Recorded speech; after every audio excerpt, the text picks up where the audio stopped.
శుక్రవారం అర్ధరాత్రి నుంచి కురుస్తున్న వర్షానికి మెదక్, నిజామాబాద్ జిల్లాల్లో జనజీవనం అస్తవ్యస్తమైంది.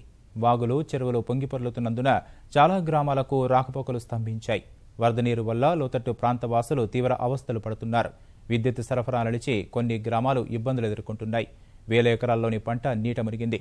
నిజామాబాద్ జిల్లా పిల్లివాగులో కారుకొట్టుపడిన 6 గల్లంతయ్యారు.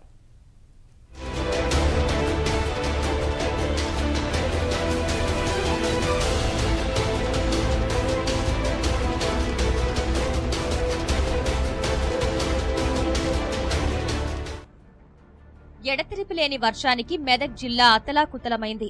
జహీరాబాద్ డివిజన్లో కొత్తూరు బి నారింజ ప్రాజెక్టుకు వరద పోటెత్తడంతో 3 చోట్ల గండిపడి కట్ట పరిస్థితి ఆందోళనకరంగా మారింది. జహీరాబాద్ బీదర్ రహదారిపై వరద నీరు పారుతున్నందున రాకపోకలు నిలిచిపోయాయి. 15 గ్రామాల్లో చెరుకు, కంది, సోయా పంటలు నీట మునిగాయి. న్యాల్కల్లో 80 ఇళ్లలోకి వరద నీరు చేరి ధాన్యం, ఇతర సామాగ్రి తడిసిపోయాయి. జరాసంగం మండలంలోని జీర్లపల్లి, మేదపల్లి, ఈదుపల్లి చెరువు కట్టలు తెగిపోయాయి. న్యాల్కల్లో అత్యధికంగా 23, జహీరాబాద్లో 8.2, జరాసంగంలో 9.12 సెంటీమీటర్ల వర్షం పడినట్లుగా అధికారులు ప్రకటించారు. నారింజ వాటర్ చాలా ఉధృతంగా ప్రవహిస్తుంది. ఇక్కడ కింద ఉన్న గ్రామాలన్నీ మునిగిపోయే పరిస్థితి ఏర్పడ్డది. రాత్రి భారీ నుంచి అతి భారీ వర్షం కురవడంతో పాటు ఇక్కడ నారింజ కొన్ని దెబ్బతినడంతో వరద ఉధృతి విపరీతంగా రావడంతో ఇక్కడ కింద ఉన్న గ్రామాలకన్నీ ముంపుతో కూడుకొని ఉన్నాయి.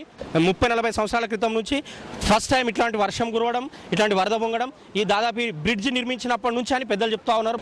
మేము ఇంతవరకు చూడలేదు. ఇంత వరదకు ఏమవుతుందంటే మొత్తం పంట నష్టం అయిపోతుంది. చెరుకు, సోయా, కంది అవన్నీ పంటలు దెబ్బతింటున్నాయి. మేము పుట్టిన నుంచి కూడా ఇప్పటివరకు చూడలేదు. ఇంత అతి భారీ నుంచి భారీ వర్షం పడ్డది. కట్టలు కూడా బలిగే అవకాశం ఉంది. రాకపోకలకు అంతరాయం కలుగుతుంది. రాయకోట్ మండలంలో 19.3 సెంటీమీటర్ల వర్షపాతం నమోదైంది. మండలంలోని 5,000 ఎకరాల్లో పంట నీట మునిగింది. పెద్దవాగు ఉధృతికి రాయకోట్ వ్యవసాయ మార్కెట్ ప్రహరీ కొట్టుకుపోయింది. మనూరు మండలంలో కమలాపూర్ చెరువు అలుగు పారుతోంది. సింగీతం శివార్లోని హన్మాన్లు చెరువుకు గండిపడి ఆయకట్టు పరిధిలోని 300 ఎకరాల్లో పంట నీట మునిగింది. జంగీకేలో మత్తడి చెరువు కట్ట తెగి పొలాల్లోకి వరద నీరు ప్రవహిస్తోంది. వరద నీటి వల్ల ధర్మాపూర్, గంగాపూర్, నాగ్వార్, ఇటికెపల్లి మధ్య రాకపోకలు స్తంభించాయి.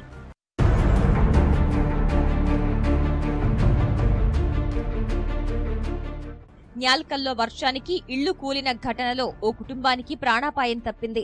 వరద నీటి వల్ల కొందరి ఇళ్లల్లో ధాన్యం, ఎరువులు తడిసిపోయాయి. విద్యుత్తు సరఫరా నిలిచిపోయి ప్రజలు తీవ్ర అవస్థలు పడ్డారు. ముంగి న్యాల్కల్, మిర్జాపూర్ టేకూరు, న్యాల్కల్ ఇబ్రహీంపూర్, మామిడి, రాజోలు మార్గాల్లో రహదారులు కోతకు గురై రాకపోకలు స్తంభించాయి. జరాసంగం మండలంలోని జీర్లపల్లిలో ఇళ్లల్లోకి వర్షపు నీరు చేరి స్థానికులు అవస్థలు పడ్డారు.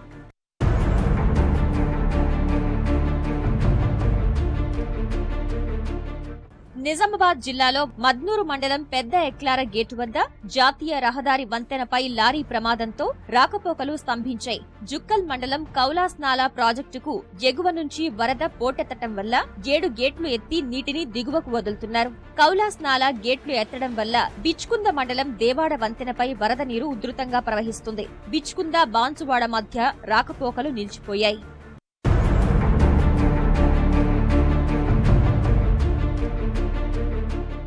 విస్తారంగా కురుస్తున్న వానల వల్ల ఆదిలాబాద్ జిల్లా భైన్సా, కుబీర్, తానూర్, కుంటాల, లోకేశ్వరం మండలాల్లో జనజీవనం స్తంభించింది.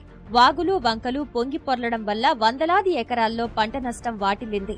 వరద ఉధృతి పెరగడంతో గడ్డెన్న వాగు ప్రాజెక్టు నుంచి నీటిని దిగువకు వదులుతున్నారు.